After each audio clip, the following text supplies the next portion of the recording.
Okay mga kamads, mga kaibigan, welcome back to another Rosmar content and shoutouts pala kay 2 sentimong sa kalye or 2 cents. Ang 2 cents niya dito tungkol dito sa paggamit ni Rosmar sa ER room.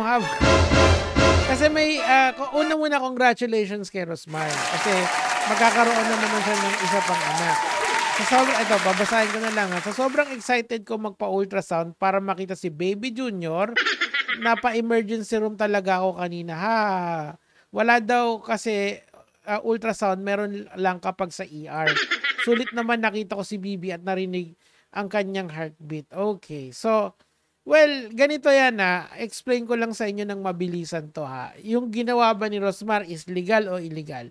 Well, a hospital cannot, hindi sila pwedeng tumanggi kung kailangan mo ng tulong, okay? Hindi nila pwedeng sabihin na ikaw ay, kung whether meron or wala kang pambayad, kung kailangan mo ng tulong, especially in emergency cases, kailangan ka nilang tulungan. Ayon yan dito sa batas na to, sa Republic Act number 8344, okay? So, that being said, can Rosmar be penalized for this? Ang sagot dyan, hindi.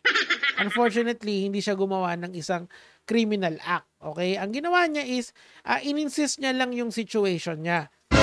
Well, medyo nakakainis naman talaga yung ginawa ni Rosmar. Pero ang point kasi niyan, sa ER kasi, kung gusto mong gamitin yung emergency room, tapos wala namang pasyente na kailangan nilang tutukan, kunyari, hindi ka priority kung low prio ka, kung hindi ka ER, pwede mong gamitin yon.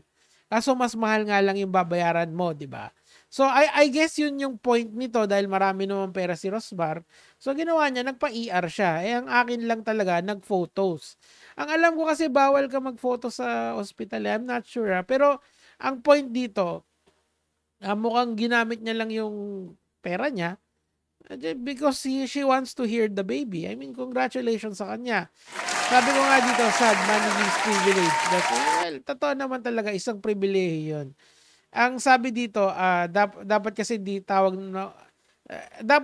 na influencer ang tawag sa mga yan. Di naman magandang halimbawa. Well, influencer pa rin talaga yung tawag sa amin or sa kanya. Meron lang mga good influencer at saka meron din naman mga bad influencer. So, I'm not saying kung anong type si Rosmar. Rosmar is a Rosmar influencer A. So, sabi naman ni Sentimo, nitong si 2 sentimong kalye, kasi very stand-up guy itong si 2 sentimo, ay nakausap ko na siya sa chat. As from asking Typhoon's victim their GCash number to deliberately occupying an ER, I think that is even considered an emergency. I remember some situation where hospital don't allow some pregnant women to stay in the hospital a week or day before they are expected to due date because hospital prioritize active medical concerns, which is correct. Ganun naman talaga dapat kung hindi ka emergency, hindi ka papaanohin, hindi ka papacheckin doon. And meron naman kasing mga home care service kay Rosmar. Dapat yun na lang yung kinuha niyang option, di ba? Is it because she's an influencer? No, because she has money. She has money to spend, okay? This is inconsiderate to potential patient that in dire need of a medical attention. Well, kung meron namang emergency na mangyayari, papaalisin talaga si Rosmar doon. Of course, idiots will argue that there might not be existing emergency when she visited the hospital, but that isn't the point. Well, to be technical about it, that's the only reason why papayag yung hospital na ganito yung case, okay? Huwag nating sisihin yung hospital, sisihin natin si Rosmar. Kasi meron naman talaga nabasa ko na pwedeng i-allow yan ng hospital basta walang high priority patients. Yun kasi yung purpose ng emergency room pero of course, si medtech kasi itong si Rosmar pilot section pa. Valedictorian pa. So, ang akin lang, kung yun pala yung inyong accolades, bakit mo ginagawa yan? Hindi ko gets I mean, I would understand. Kunyari, yung mga maliliit na bagay. Pero ito kasi, tama naman si 2 sentimo dahil emergency room nga yun. Ay, Rosmar. it's like these people are saying that ambulances should be used for non-emergency or joyrides because no one is currently using it. Actually, yun yung bawal.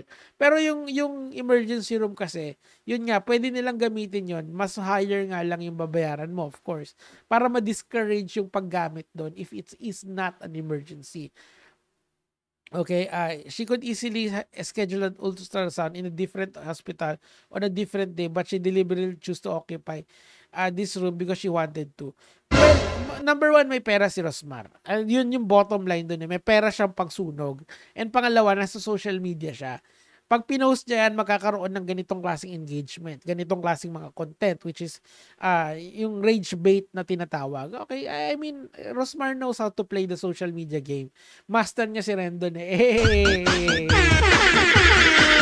Take note that this is the same woman who's trying to run for office in Manila. If she can grasp the consequences of her action, what's stopping her from neglecting the needs of her constituents? Correct. Palakpakan. Ito lang ang ako talaga.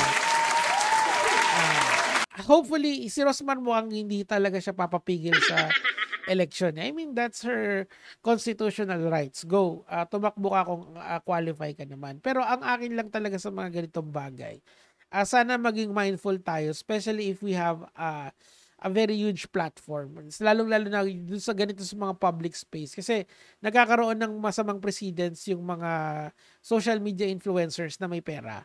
And yung mga social media influencer that they are ano bang tawag dito? They are flexing their privilege, diba? Kasi privilege tong mga ganitong klaseng bagay dahil marami silang pera eh. So nagagawa nila yan. Ang akin lang kung gagawin nyo na yan, maybe the best option is not to post on social media. Kasi it's okay to share naman yung results ng baby mo. I mean, congratulations doon. But my point is, as social media influencer, we should be more of a better influence to the public, lalong-lalo na kung ikaw ay isang ganap na medtech. Medtech kasi si... Pero na ba yan, Rosmar? Anyway, basahin natin yung pulso ng mga netizen dito. Ito, okay, ito. Madaming pera, walang utak, tapos medtech pa siya. Di ba kandidato? Panati ko ng mga naka-FBML10 at Teen ID, walang valid ID. Ay. To add, what will stop her from doing whatever she wants when she occupied the seat for political position and she's running? Well, I don't think naman Rosmar will win. Sorry kay Rosmar. Kasi nga, meron pang mas qualified sa kanya dun sa position na yun. I do believe so. I'm not saying na walang kapasidad si Rosmar. I'm just saying that there are more people qualified sa kanya. Imagine an amputated dude behind the line waiting for an ER slot. In fairness naman, kung may amputated dude, uunahin yung amputated dude. Hindi si Rosmar. Kasi ganun yung priority niya. Paano naging spotting, panay sayo sa TikTok, tas counter-attack niya sa mga bashers niya. Pag di niya kinaya to, see you in... Mamaya nagtayo na naman ng business yan. Rosmar Emergency Room.